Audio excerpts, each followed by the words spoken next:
Hello and welcome to Off the Shelf Reviews. It's Gaming Friday. I'm Gary. I'm Adrian. And today we're taking a look at Star Wars Battlefront, which came out on the 17th of November in 2015. It's on the Frostbite 3 engine. It was developed by EA DICE and Criterion Software. I miss Criterion, ever since the old Burnout games. But now they're working with DICE and they're working on Battlefront. Yeah. Now, this was a pretty huge franchise. This is, I hate it when games do this, when they go, we're gonna have Battlefront 2, and then Battlefront. Yeah. Like, this is Battlefront 3. Where's the 3? And now we're going to get Battlefront 2 too. And now we're gonna get Battlefront 2 again later this year, at the end of 2017, of course, to tie in with The Last Jedi. Yep. As this game came out with, what was the... Force Awakens. The Force Awakens, that's right, yeah. So much Star Wars right now. So much Star Wars. Yeah, kicked off the cornucopia of Star Wars from the last couple of years, which I've been fully up for. But yes, it's like the Force has literally awakened, and now more Star Wars games, all under the umbrella of EA, which of course now literally has the monopoly on all of Star Wars, so that they can literally put EA right there next to the Star Wars logo. Yep. It's like synonymous now. It's hand in hand.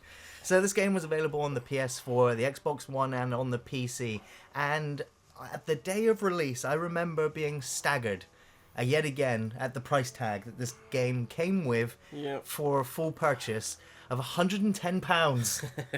And I was like, they did the same thing with Battlefield 4. It's getting silly, isn't it? It's absolutely, you pay £110. It was like, I think it was Evolve also had something very similar at day one release of prices. It's like, this is beyond cosmetics. This is literally just taking just a portion of a game and then just selling it later on as the DLC.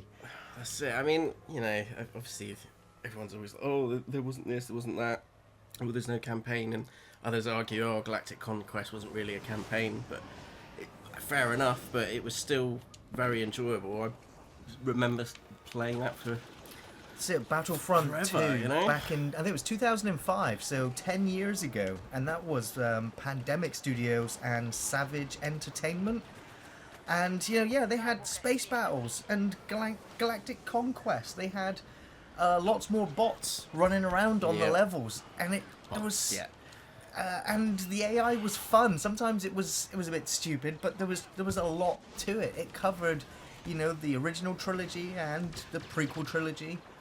There were so many different units and maps and environments, and that was what everyone was excited. It was like, hey, DICE, the guys behind Battlefield are making Battlefront. It's going to be Battlefield with the Star Wars layers. You can just imagine all the Star Wars vehicles and all of the weapons and planets.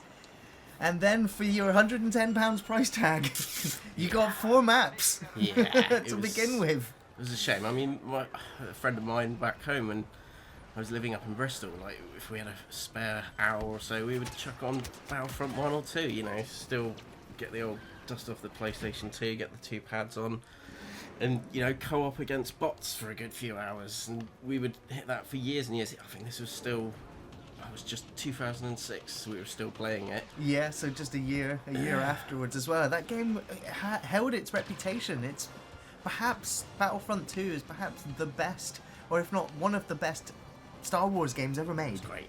It didn't need a cohesive story. No. And so that's why I'm not complaining at this game for not having a story, but it's a huge complaint about its content.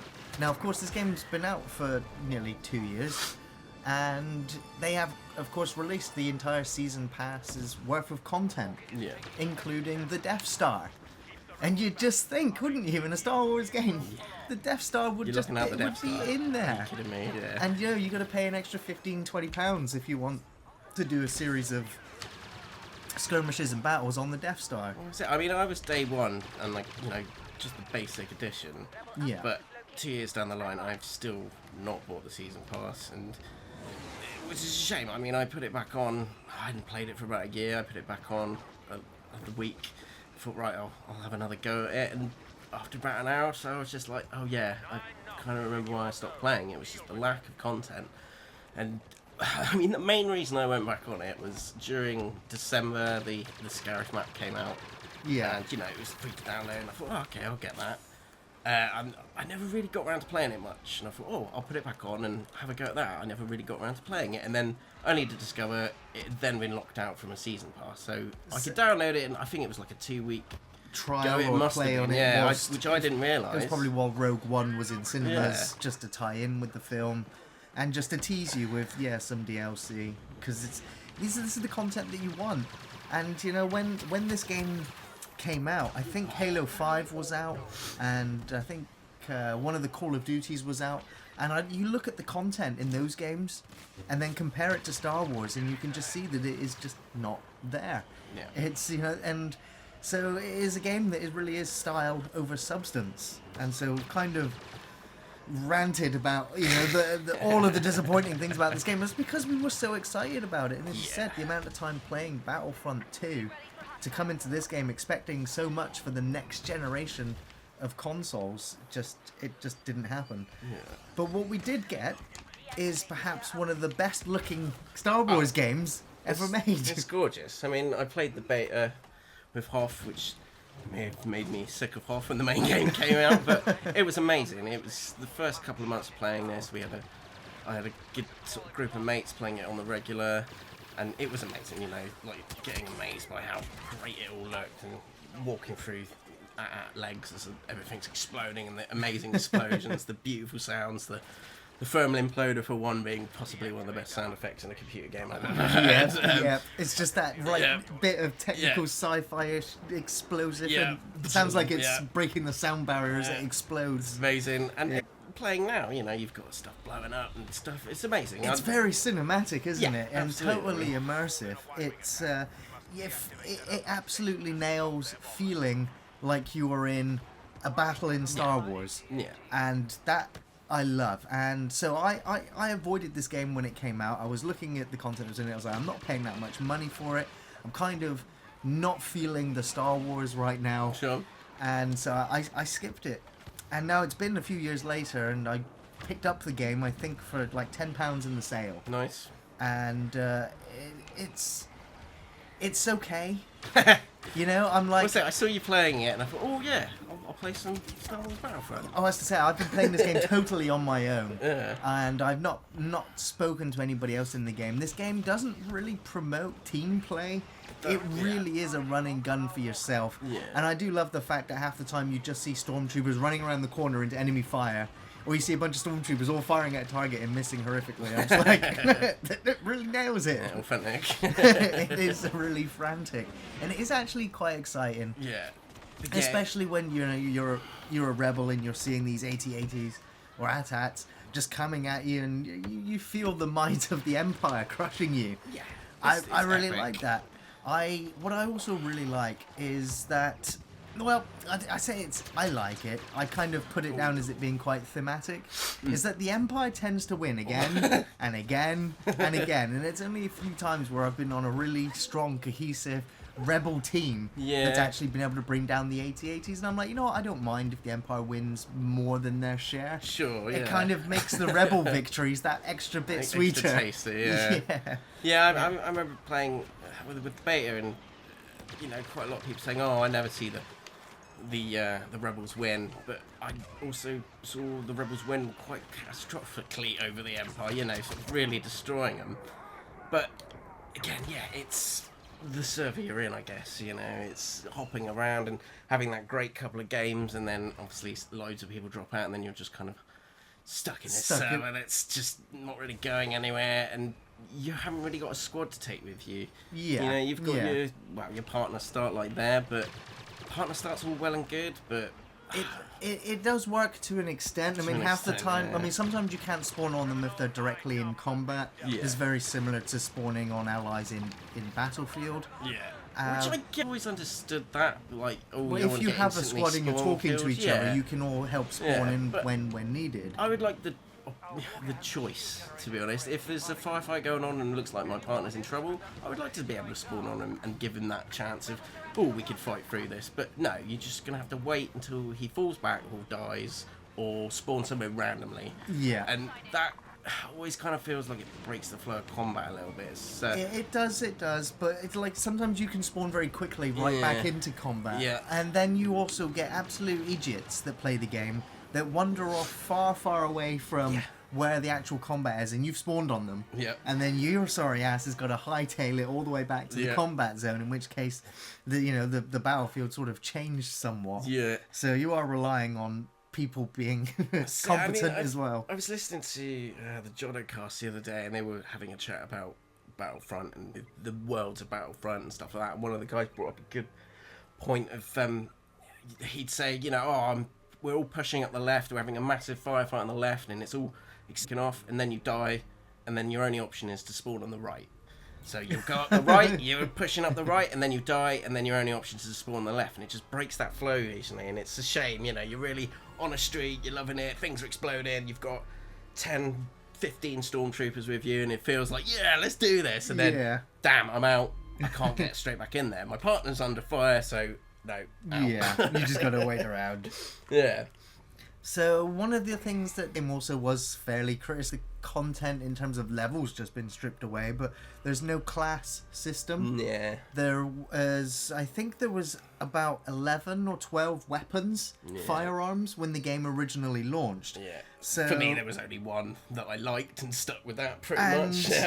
And not only that, if you paid, I think it was like the £70 version of the game, I think they unlocked for you the most powerful pistol in the game for you instantly, that people were starting the game on multiplayer with the one shot. And it just sort of made a huge imbalance in the game as well. So a lot of the weapons needed tweaking, and then we also have the star cards system, which is how you sort of progress. The more, the higher level that you become, and the more maps that you play, or the more games that you play, you accumulate credits in order to buy the unlocks that you want, and then you equip them as the cards which are in the bottom right corner. Yeah.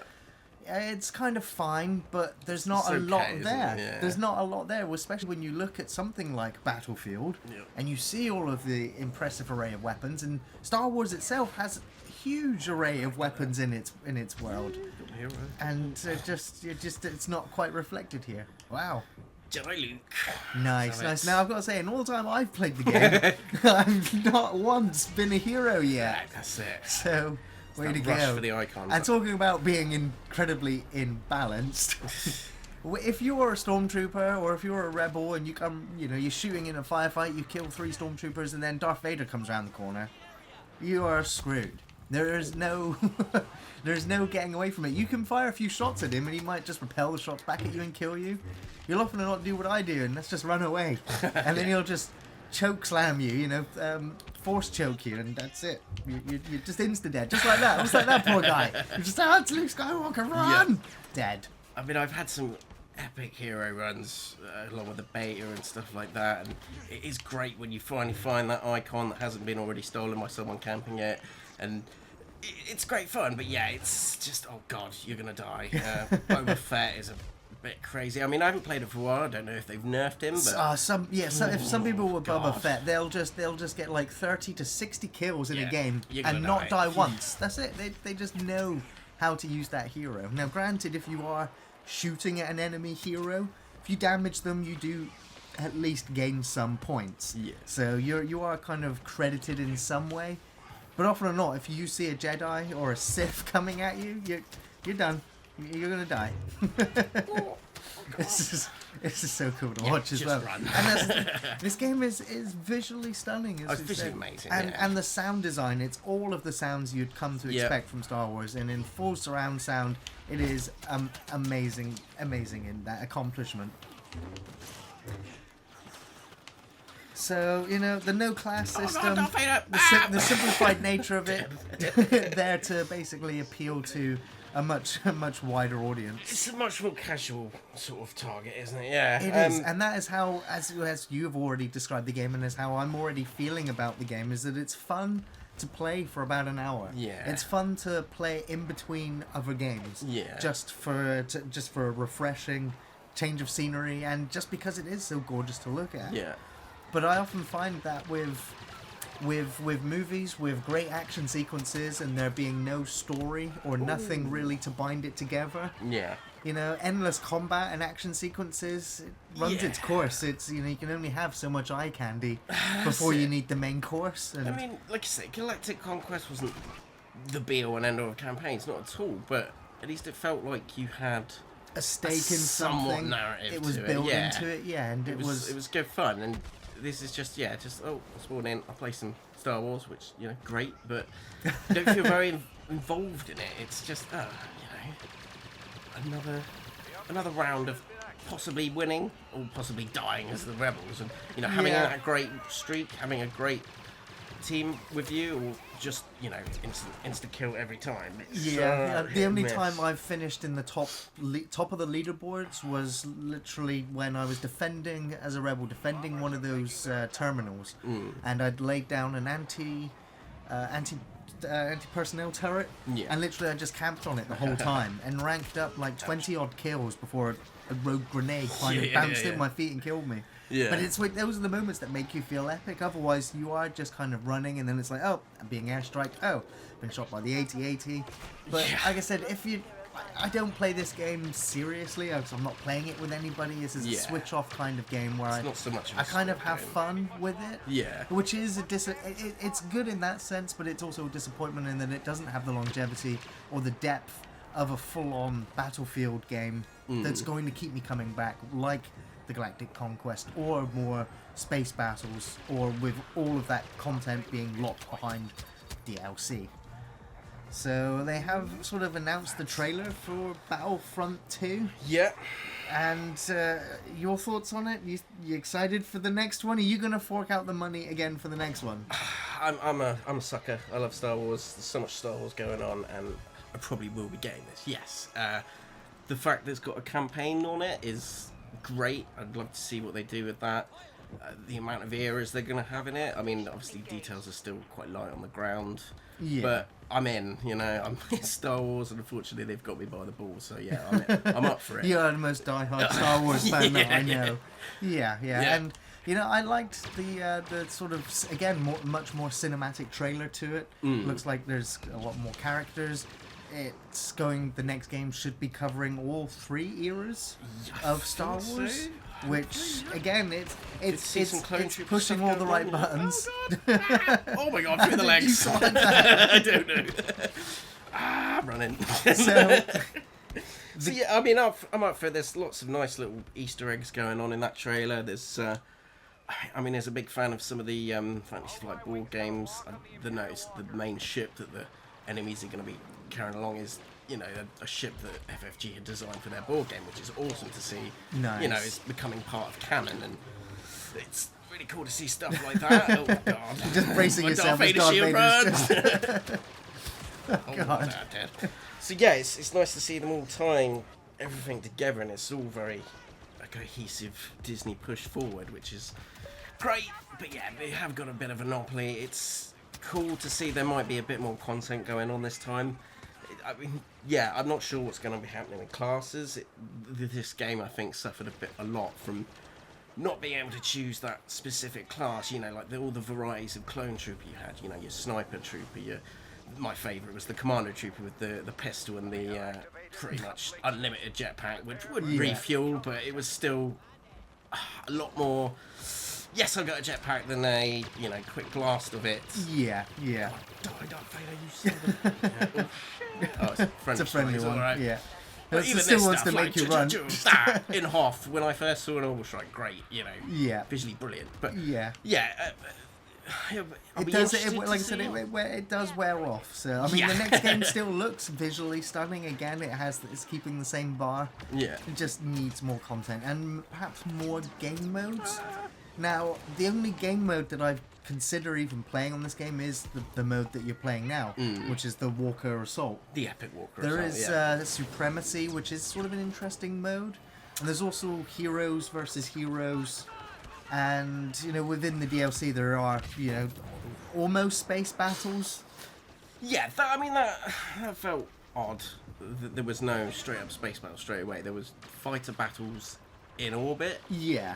But that's just well, an air battle. It's not space battles. It's Star Wars. Why haven't I got space battles? Yeah. That seemed odd. It's like, why aren't you giving us that? And the division between you're either you're in a space squadron battle or you're in a ground battle. None of the awesome getting a ship going having up.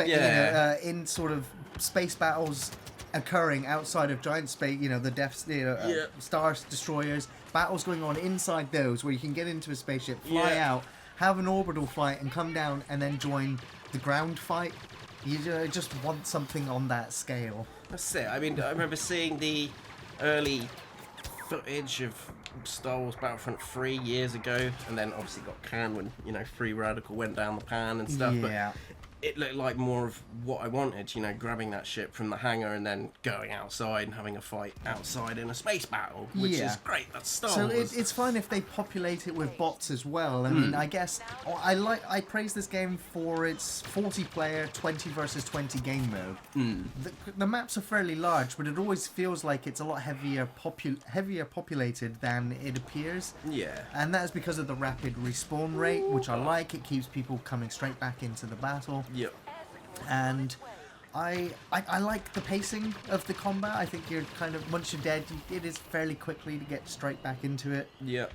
I mean, when it first came out, I rinsed this for months. We had. Well, at least at that point, there were a lot of people playing all of the different game modes. Yeah. Whereas a lot of the game modes now, it seems to be just the Walker Assault sort of game modes. Yeah, and you didn't have map fatigue at that point. It was still you fresh. were still absolutely amazed by it all, and okay, the full maps didn't matter because I haven't played them all that much. But after a while, without buying the season pass, you kind of shit out of luck, really. Yeah, you just got that small pool of things to play with. You know what you're going to probably expect. Some nice shooting there. Thank you. Get my flow back a bit. Yeah, heavy blaster streak. Okay. Throw a grenade at yourself. I ruined it with a grenade. No. There we go. So what was your favourite game mode in Battlefront? This one? Yes. Walker Assault. The Walker Assault as well. The drop pod one, I can't quite remember. I had some good games on that, on the beta, and then played a few when the main game came out, but it's all about Walker Assault, really. I mean, look at this. Stuff on fire. Oh, look at that. Just, yes.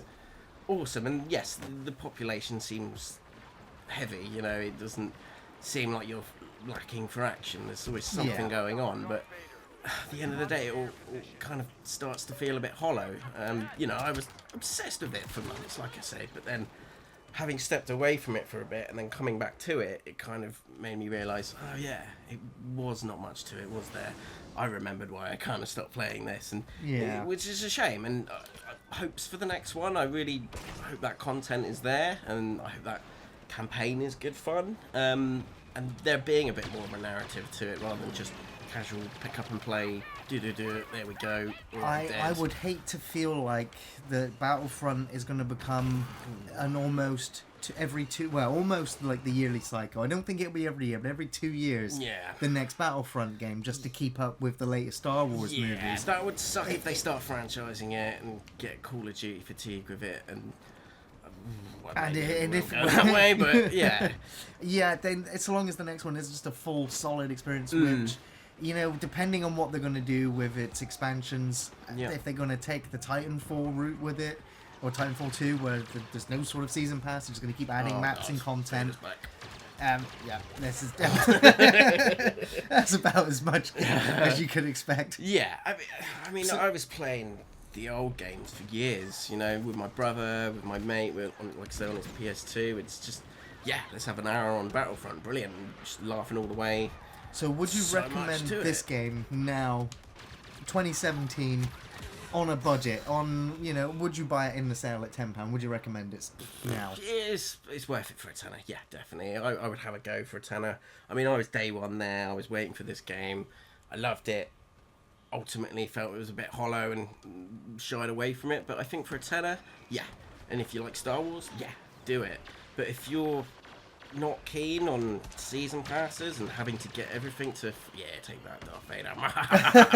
Very nice. I think the game now, if you buy the game £10, I think the season pass is also on sale, or has been on sale, probably will be.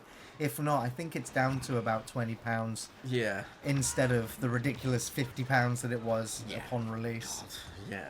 But still, even for me, as a Star Wars fan, and as only really a casual Battlefront gamer now, because I kind of got fed up with Battlefield and the Call of Duties and all of the first-person shooters, really, until there was something that was really going to bring me back to them. This has been fine for me as a switch brain off, simplistic, stylized Star Wars-themed shooter. Yeah.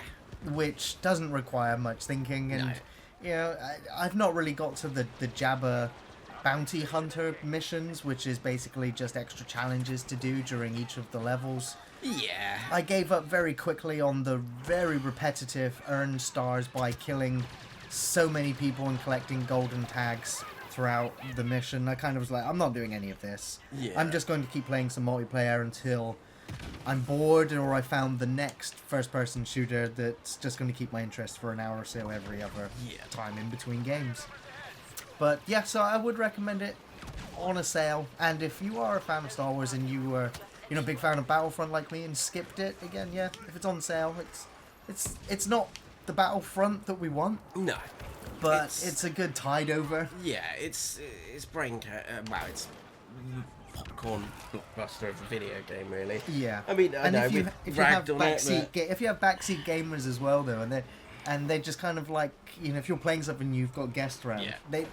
It's something that they just become transfixed watching as well. Yeah. You pass the control pad and they're just like, no, I just want to watch. Just want to watch the battlefields unfold. Like that, someone, I got so carried away by the awesome explosion effect there that I got killed by boss. Missed it, But yeah, it's some of the design decisions were just odd. I think before we started recording, I was saying about how it felt weird that they replaced the vehicles with tokens. Yeah. And I've heard the argument of like, well, it stops people camping the vehicles so you can get in it. And it's like, well, it's people just camping the tokens. Instead. Yeah, seeing those those blue glowing orbs. Yeah. Which is how you get into the vehicles and get the power-ups. But it's immersion breaking. Yeah, considering I used to love how running up to an photorealistic. ATST and hopping in and going, yeah, there it is, or jumping, all running for the speeder bikes. Yeah, maybe you might not get one, but at least you could see them all there. Yeah. Like, your toys are all laid out and you're ready to play with them, but